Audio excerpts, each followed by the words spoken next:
है, ये पूरी दुनिया देख रही है। इसकी शुरुआत 1948 से हो गई थी।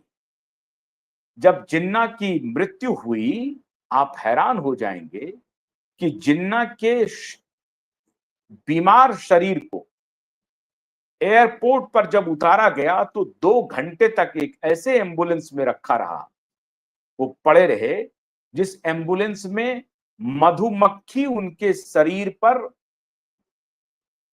लौट रही थी। मधुमक्खी उनके शरीर पर बसेरा बना लिया था। यह है उस पाकिस्तान की कहानी, जिस पाकिस्तान को बनाने के लिए मोहम्मद अली जिन्ना ने डायरेक्ट एक्शन का फरमान दिया था और मुख्यमंत्री बंगाल के मुख्यमंत्री सोहरावर्दी के देखरेख में 1946-47 में जो डायरेक्ट एक्शन हुआ, जिसमें हजारों महिलाओं के साथ, हिंदू महिलाओं के साथ, हिंदू पुरुषों के साथ कत्लेआम किया गया, उन्हें उनका बलात्कार किया गया, बीभत्सता के साथ उनको मौत के घाट उतारा गया। उसी जिन्ना के साथ, उसके ही बनाए देश में, उसी जिन्ना का जिस प्रकार से उनके ही लोगों ने हाल किया, वो पूरी दुनिया जानती है। जिन्ना की बेटी इस बात के गवाह थी कि क्या हाल किया पाकिस्तानियों ने, पाकिस्तान के हुक्मरानों ने जिन्ना के साथ। ये फहरिस्त बहुत लंबी है।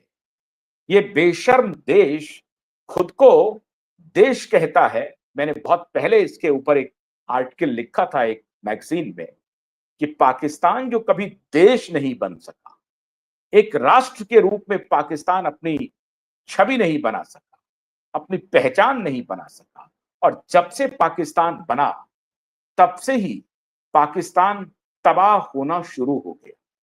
चाहे मोहम्मद अली जिन्ना हो, लियाकत अली खां हो, जुल्फिकार अली भुट्टो हो, चाहे दूसरे और राष्ट्रपति हो जो जनरल बने। अब इतने नाम हैं कि एक साथ नाम लेना मुश्किल है, भूल जाते हैं। जियाउल हक हो, शरीफ हो जो आखिरी थे, परवेज वो हो, ये जितने लोग आए, आधे समय तो पाकिस्तान में मिलिट्री शासन रहा और अप्रत्यक्ष रूप से अगर डेमोक्रेटिक सेटअप भी रहा तो मिलिट्री रूल ही रहा, सिर्फ अपनी खाल बचाने के। उस पाकिस्तान को अब भारत ने जो तय किया है कि उसे किसी भी सूरत में तबाह ही करना है, इस निर्णय के साथ पूरा देश खड़ा है।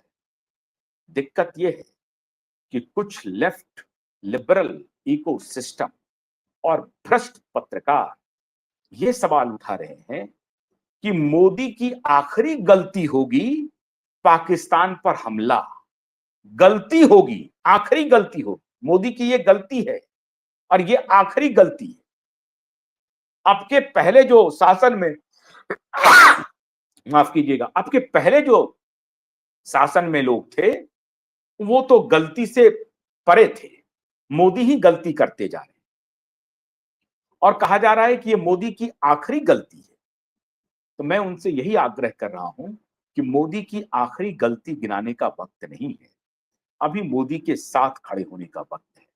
और मोदी पूरे हौसले के साथ 140 करोड़ लोगों के आशीर्वाद से पाकिस्तान पर दबिश दे रहे हैं और हमें पूरी उम्मीद है कि पाकिस्तान को इस बार उसके किए की सजा भी मिलेगा।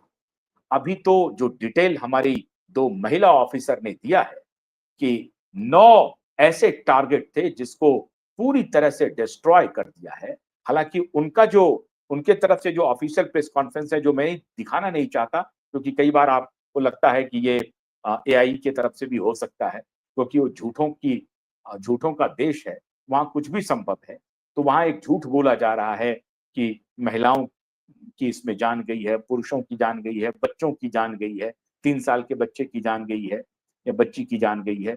इस तरह का उन्होंने झूठ फैलाना शुरू कर दिया है, लेकिन उनके ऊपर कोई भरोसा नहीं करता पाकिस्तान के ऊपर। तो पाकिस्तान एक राष्ट्र के रूप में अपनी पहचान खोता जा रहा है और ऑपरेशन सिंदूर के लिए भारत के प्रधानमंत्री नरेंद्र मोदी की पूरी पूरी प्रशंसा करनी चाहिए, तारीफ करनी चाहिए और क्यूबाइड नेटवर्क की हजारों शुभकामनाएं प्रधानमंत्री मोदी को कि पाकिस्तान को उनके घर में घुस करके 100 किलोमीटर अंदर जाकर के पाकिस्तान बहावलपुर का जो इलाका जो ध्वस्त किया गया, जहां ये जैसे मोहम्मद का पूरा ट्रेनिंग कैंप चलता था, वहां घुस करके सटीक इंटेलिजेंस इनपुट के सहारे भारत ने प्रहार किया। ये प्रचंड प्रहार है भारत का और इस प्रचंड प्रहार से बचना पाकिस्तानियों के लिए मुश्किल था। अभी तो खेल शुरू हुआ है मित्रों, अभी खेल शुरू हुआ है, लेकिन भारत के प्रधानमंत्री को दो मोर्चों पर लड़ाई लड़नी पड़ेगी।